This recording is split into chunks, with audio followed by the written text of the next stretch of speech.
On this Monday night, Ontario's troubling trajectory. COVID-19 cases and deaths heading off the charts. The numbers we are seeing are scary. Why the province is rejecting a curfew. Out of the house and back inside schools. We're still a little bit worried about what's going to happen. The tricky balance between avoiding COVID and maintaining kids' mental health. Potential breakthrough, the weed being used to create another vaccine, and the Canadians behind it. Plus, inching closer to the U.S. president's second impeachment. This man is a danger every day he remains in office. And the Canadians tracking down the Capitol attackers. Global National with Donna Friesen. Good evening and thanks for joining us. It is January 11th, 2021, and that means it is 1 year since the first known death from a mysterious illness was reported in China. Since then, of course, COVID-19 has altered all our lives, and the pandemic is now worse than ever. In multiple countries, case numbers are rising. Variants have been discovered that are much more contagious, transmitting the virus more rapidly than ever. And thousands more people are dying every day. Here's the grim big picture. More than 1.9 million people worldwide have died of COVID-19. In Canada, more than 17,000 people have died. Quebec has recorded the most deaths per capita, 102 deaths per 100,000 people. The next hardest hit province is Manitoba, with 54 deaths per 100,000 people. In Ontario, more than 5,000 people have died of the virus, and the number of people ending up in the hospital now is rising sharply. More than 1,500 Ontarians are hospitalized with COVID-19 right now. 387 of them are in intensive care, 268 on ventilators. The numbers we are seeing are scary. COVID-19 morbidity and mortality are at the highest levels we've seen since the start of the pandemic. Tomorrow, Ontario is set to release new projections about what's coming. Premier Doug Ford has said the picture is so dire, he says you'll fall off your chair when you hear it. Yet he is waiting to impose tighter public health restrictions. Abigail Bimman has our top story on what's driving the surge in cases and what must be done to slow it down. Criticized for threatening tougher restrictions and dangling upcoming modeling for days. Well, we worked all weekend. Ontario's premier is still tight-lipped. We'll be going to cabinet with recommendations. We'll make an announcement tomorrow. Sources who have seen the modeling tell Global News by the end of the month, cases could double to more than 6,000 a day, and that's a conservative estimate. There are 387 people in Ontario ICUs. By early February, that could reach between 750 and 1,000, aggravating a real capacity problem. And sources say the number of daily deaths could more than double, reaching 100 a day by the end of February. We've been watching percent positivity. All of a sudden, after the holidays, we saw sudden increases in a whole bunch of health units, which suggested that it's not just an isolated thing, but there was much widespread gathering that must have happened over the holidays. Ontario says it will announce new restrictions Tuesday. Some say, much like announcing the province-wide lockdown days before enacting it, that's too late. The time to act is now. A curfew like Quebec's now off the table. It was not recommended by the health table. We are slowly descending into the madness of trying to lock up everybody. Infectious disease specialist Dr. Neil Rao believes the focus should be on hospitals dealing with the strain. He supports moving patients to other hospitals and delaying elective surgeries. It's bad to delay care, but if it's a short-term fix, that's what we do. We can look at hiring retired nurses and doctors if we're short of people. We can look at deploying people who are family doctors who are working from home remotely to help out in urgent care settings or in tent hospitals. And with mobility data showing Ontarians flooding retail pre-lockdown and not enough people working from home, underlying the stark numbers is another question. I don't think we know yet how much of this is due to the UK variant. The genome sequencing needed to detect the UK variant takes much longer than a typical COVID test, up to 2 weeks. Public Health Ontario has developed its own PCR test, which can detect both the UK and South African variants in an effort to speed up the process and try to answer questions about Ontario's surging cases. Abigail Bimman, Global News, Ottawa. Not all people choose to follow the advice about avoiding non-essential travel, and some get fired for it. Another Ontario hospital CEO has lost his job. Dr. Paul Woods has been fired by the London Health Sciences Centre. He went to the United States 5 times since last March to visit family. His most recent trip was over the winter holidays when one of the hospitals he oversaw was struggling to contain a COVID-19 outbreak. Last week, the CEO of Niagara Health and St. Joseph's Health System lost his job after spending the Christmas holiday in the Dominican Republic. Quebec's Premier François Legault says he is impressed with how Quebecers followed the rules on the first weekend of a province-wide curfew there. Police handed out 750 tickets to curfew breakers over the weekend. The curfew order is in effect between 8 p.m. and 5 a.m. for the next month. Fines for non-compliance range from $1,000 to $6,000. And one woman apparently tried to skirt the curfew, which allows people to walk their dogs, by putting her husband on a leash. Police decided husbands don't qualify as pets and fined the couple. Well, schools in Quebec, Alberta, and Northern Ontario reopened to in-person learning today. Early on in the pandemic, health organizations called on policymakers to make schools and education a priority. But at the height of the second wave, finding the right balance for students and parents has never been more difficult. Heather Yourex-West has that story. For parents able to once again drop off their kids at school, Monday morning was a mix of anxiety and relief. The online learning I found was really tough on me, especially working. We're still a bit worried about what's going to happen. We're hoping that the COVID-19 cases remain low.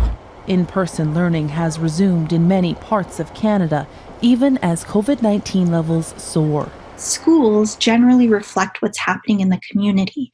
So when community transmission is high, transmission within schools is high as well. Dr. Tassine Lada is part of a group of doctors calling for Alberta to delay in-person learning until COVID-19 case numbers fall. Her biggest concern is the UK variant. And what we're really worried about is that we don't actually know the prevalence of the UK variant in Alberta right now. If it is prevalent, it will just spread like rapid fire, and it will be taken home to parents and elderly family members who live within the home and are at high risk from COVID. Alberta began to see its new infection numbers drop about 2 weeks after grade 7 to 12 students switched to online learning in November. Numbers fell further after other businesses like gyms and hair salons closed on December 13th, and grade K to 6 schools shut down on December 18th for Christmas break. In an ideal world, Dr. Stephen Friedman agrees it would be better to wait for case numbers to fall. But he says the decision to reopen schools cannot be based on the impact of COVID-19 alone. As a pediatric emergency medicine physician, I have never seen the mental health strain on our children as bad as it currently is. It's rare for children to become seriously ill from COVID-19. The concern with schools is that asymptomatic kids will bring the virus home. Probably the most important message is, although we are restarting school or in-person school for children, everything else needs to remain the same. Because with case numbers high, the relatively safe return to school we saw in the fall is not guaranteed now. Heather Yourex-West, Global News, Calgary. Now to Washington, D.C. Dual actions are underway to strip President Trump of power. House Democrats introduced an article of impeachment against him today for incitement of insurrection, saying he gravely endangered the security of the United States. It accuses him of inciting the mob that attacked the Capitol last week. Why try to impeach him when his days in office are numbered? Because it could prevent him from ever running for president again. And House Speaker Nancy Pelosi ratcheted up the pressure today, vowing to press ahead with impeachment unless Vice President Pence seeks to remove Trump under the 25th Amendment by Wednesday.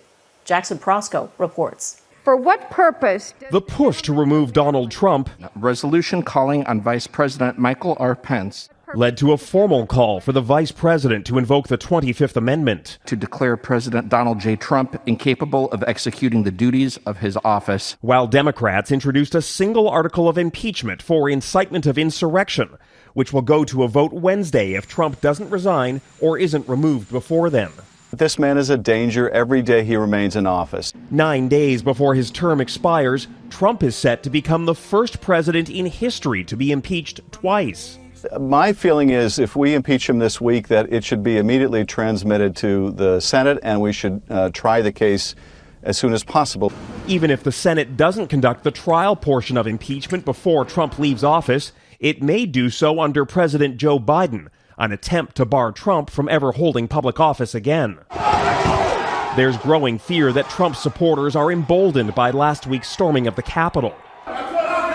New details show they came perilously close to lawmakers during the siege. Everybody stay down! Some of those arrested were carrying restraints and weapons.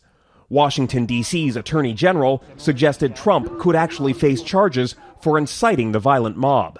Those were outrageous comments that those individuals, including the President of the United States, made. Clearly, the crowd was hyped up, juiced up, focused on the Capitol. Fearing a repeat attack in Washington, 15,000 members of the National Guard have been activated. The Washington Monument has been sealed off ahead of the inauguration. Our goals right now are to encourage Americans to participate virtually. The FBI is now warning of the possibility of armed protests in Washington and all 50 state capitals over the course of the next 2 weeks. And there are several rapid developments unfolding this evening. The acting Secretary of Homeland Security has abruptly resigned his post. Political donations from major corporations are being suspended to Republicans who objected to the Electoral College results. We also hear now that Republicans are considering censure as a softer form of punishment against President Donald Trump. But that impeachment vote is set to go ahead on Wednesday at this point, Donna. And that's the same day that enhanced security measures will begin here in Washington, 1 week before the inauguration. A lot going on in the next 9 days. Jackson Proskow in Washington, thanks. President Trump's social media options are dwindling. Twitter and Facebook have banned him, and now Parler, an alternative platform that's a favorite of conservatives, is suing Amazon for removing it. Amazon Web Services shut down the site last night, saying we cannot provide services to a customer that is unable to effectively identify and remove content that encourages or incites violence against others. Parler is suing Amazon, claiming the move was politically motivated. Parler, which bills itself as a free speech social network, is now virtually homeless. Apple and Google had already removed it from their app stores. Some other organizations are distancing themselves from Trump and his businesses. The PGA says it will not hold its 2022 Golf Championship at the Trump National Golf Course in Bedminster, New Jersey. The hotel chain Marriott is halting donations to Republican senators who voted against certifying Joe Biden's election win. And financial institutions like Citigroup, JP Morgan Chase, and Morgan Stanley have also frozen political contributions, a sign of corporate America's growing uneasiness after the violent attacks inspired by President Trump. Some companies promise to re-examine their role in funding American politicians. Former Republican Governor Arnold Schwarzenegger released a powerful video statement condemning Trump. Schwarzenegger was born in Austria just after the end of the Second World War and says he knows where Trump's lies can lead. President Trump is a failed leader. He will go down in history as the worst president ever. The good thing is that he soon will be as irrelevant as an old tweet. But what are we to make of those elected officials who have enabled his lies and his treachery? I will remind them of what Teddy Roosevelt said. Patriotism means to stand by the country. It does not mean to stand by the president. Those who stormed the Capitol are being tracked down thanks to their bragging and bravado. Plus, the relative of the tobacco plant that could be a new weapon against COVID-19.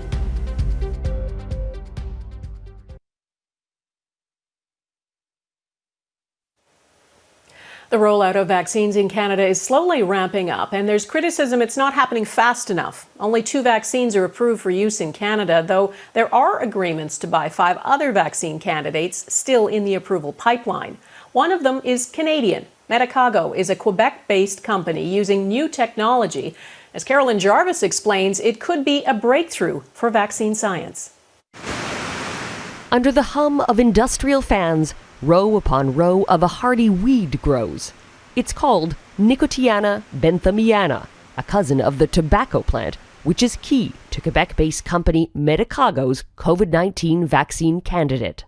I'm not just optimistic, I'm confident that it will work. The plant is used to create the COVID-19 spike protein and wraps it in a virus-like particle. the host, the human who gets that, sees that as, oh, that looks like a virus. And because it looks like a virus, the immune system responds very well to it. In phase 1 of its clinical study, people who received 2 doses of Medicago's vaccine showed a significant immune response. People who are recovering from infection have this many antibodies, and people who get our vaccine have that many antibodies. That's pretty good. We're very happy with that. No plant-based vaccine has ever reached the commercial level. Medicago is set to enter phase 3 of its trials later this month, and if successful, could provide doses to Canadians by the second half of this year. If it's approved for use, the bulk of Medicago's doses won't initially come from Canada. That's because despite years of lobbying the federal government for funding for pandemic preparedness and to build a manufacturing plant in Canada, the money Medicago needed didn't come in time. The reality is it took COVID to get a decision made for whatever reason. And I think this is what we had been talking to them about for months and years. This is about securing potential vaccines for Canadians. It wasn't until this past October that the federal government announced $173 million to support Medicago's vaccine and to accelerate the building of its production plant in Quebec City. But plants take years to build, and this one won't be ready until the end of 2023. It didn't need to be this way, frankly. In the meantime, Canada's vaccine, if approved, will mostly come from the U.S., from a facility it funded back in 2010 when it saw a need for pandemic preparedness. It's good that the Canadian government is now supporting a Canadian company since the U.S. government supported the Canadian company first. Carolyn Jarvis, Global News, Toronto. Still ahead, digging out after record snowfall brings parts of Spain to a standstill.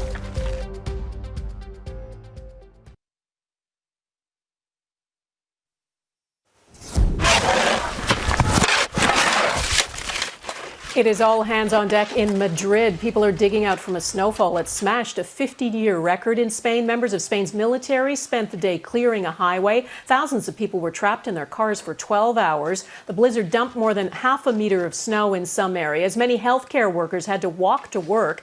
Now a sharp drop in temperatures is turning the snow to ice.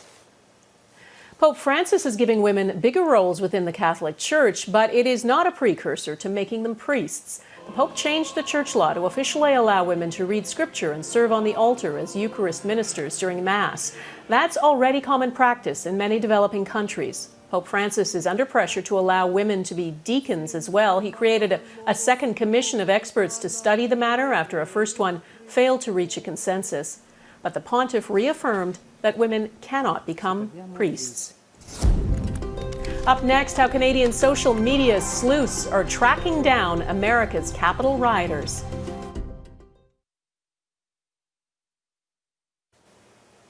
One of the darkest episodes in American history is coming into sharper focus. The pro-Trump mob that stormed the U.S. Capitol organized it on social media platforms, and some people made no attempt to hide their identities, posting selfies and bragging about what they did. Now they're being tracked down and arrested. As Mike Drolet reports, their bravado is proving to be their downfall. Nothing stood between the mob and the Capitol building. History, they believed, was being made, and they wanted everyone on their social media feeds to bask in the glow of their success. I can't believe this is reality. But something happened on their way to support a former reality TV star.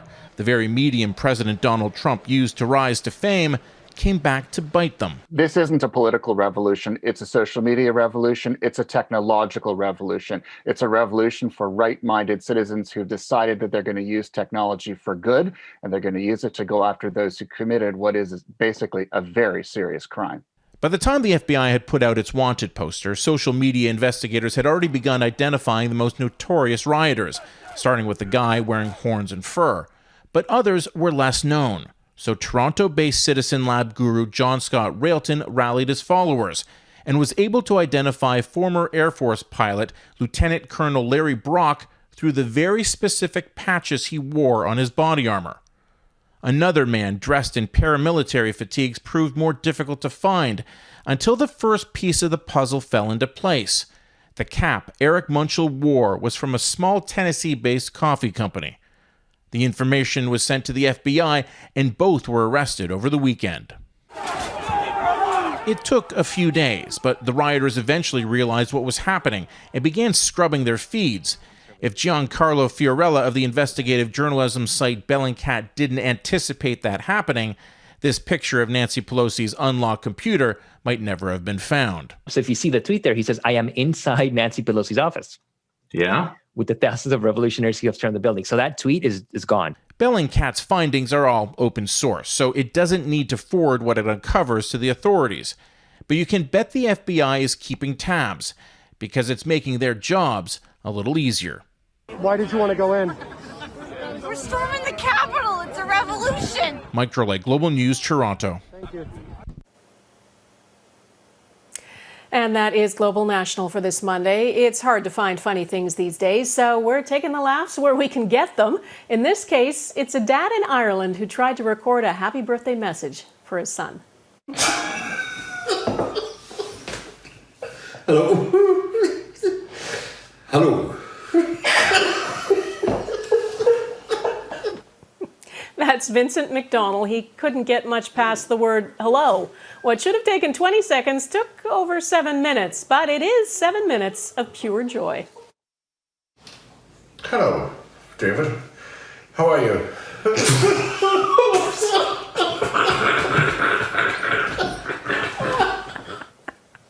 The video became a viral hit. It's had more than 1 million views, and Vincent brightened up everyone's day, not just his son's. Thanks for watching. Hope to see you here again tomorrow. And take care of yourselves.